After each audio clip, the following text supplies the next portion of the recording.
ప్రభుత్వ మెడికల్ కాలేజీల పీపీపీకి వ్యతిరేకంగా దూకుడుగా ముందుకెళ్తుంది వైసీపీ. సేకరించిన కోటి సంతకాలను ఇవాళ గవర్నర్కు సమర్పించబోతుంది. కోటి సంతకాల వాహనాలతో ఇవాళ భారీ ర్యాలీగా గవర్నర్ దగ్గరకు వెళ్లనున్నారు వైఎస్ జగన్. తమ హయాంలో ఏర్పాటు చేసిన ప్రభుత్వ మెడికల్ కాలేజీలను పీపీపీ మోడల్లో నిర్మించాలని కూటమి ప్రభుత్వం తీసుకున్న నిర్ణయానికి వ్యతిరేకంగా వైసీపీ ఉద్యమ బాట పట్టింది. గ్రామస్థాయి నుంచి రాష్ట్ర స్థాయి వరకు అనేక రూపాలుగా నిరసన కార్యక్రమాలు చేపట్టింది. అందులో భాగంగానే జనం నుంచి కోటికి పైగా సంతకాలు సేకరించింది వైసీపీ.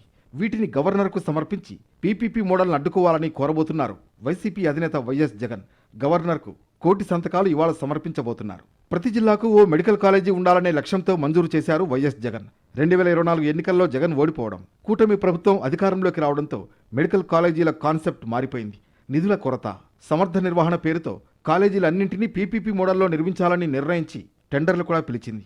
పేద ప్రజలకు వైద్యంతో పాటు వైద్య విద్య అందుబాటులోకి తేవడానికి తీసుకొచ్చిన మెడికల్ కాలేజీలను ఉద్దేశపూర్వకంగానే కూటమి ప్రభుత్వం ప్రైవేటు పరం చేస్తోందని వైసీపీ ఆరోపిస్తోంది. అక్టోబర్ 9న అనకాపల్లి జిల్లా నర్సీపట్నంలో నిర్మాణంలో ఉన్న మెడికల్ కాలేజీ దగ్గరకు జగన్ వెళ్లారు. అక్కడి మెడికల్ కాలేజీని పరిశీలించిన జగన్ ప్రభుత్వం అమలు చేస్తున్న పబ్లిక్ ప్రైవేట్ పార్ట్నర్షిప్ విధానాన్ని తీవ్రంగా తప్పుపట్టారు. అక్కడి నుంచే సమరశంఖం పూరించారు. ఉద్యమం క్రమంగా విస్తరించింది. మొదట గ్రామాల్లో రచ్చబండ కార్యక్రమాలు, అనంతరం మండల కేంద్రాల్లో నిరసన ర్యాలీలు నిర్వహించారు. స్టూడెంట్ యూత్ వింగ్ ఆధ్వర్యంలో బైక్ ర్యాలీలు, కాలేజీల సందర్శనలు చేపట్టగా జిల్లా పార్టీ ఆధ్వర్యంలో నిరసన ర్యాలీలు, కలెక్టర్లకు వినతిపత్రాల సమర్పణ, కోటి సంతకాల సేకరణ కార్యక్రమాలు కొనసాగాయి. కోటి సంతకాల సేకరణకు అన్ని వర్గాల ప్రజల నుంచి మద్దతు లభించింది. మారుమూల గ్రామాల నుంచి మండలాల వరకు, మండలాల నుంచి జిల్లా కేంద్రాల వరకు ప్రజలు స్వచ్ఛందంగా పాల్గొని తమ అభిప్రాయాన్ని సంతకాల రూపంలో వెల్లడించారని వైసీపీ చెబుతోంది.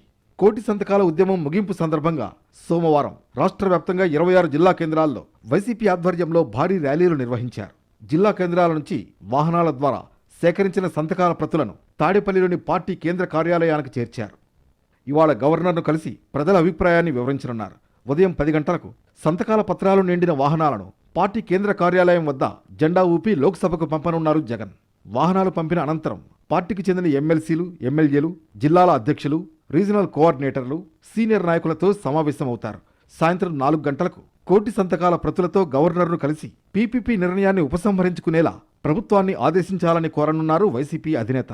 గవర్నర్కు కోటి సంతకాలు అందజేసిన తర్వాత కూడా ఈ ఉద్యమాన్ని కొనసాగించే ఆలోచనలో ఉంది వైసీపీ. ప్రభుత్వ నిర్ణయానికి వ్యతిరేకంగా న్యాయస్థానాలను ఆశ్రయించేందుకు ప్లాన్ చేస్తోంది ఆ పార్టీ.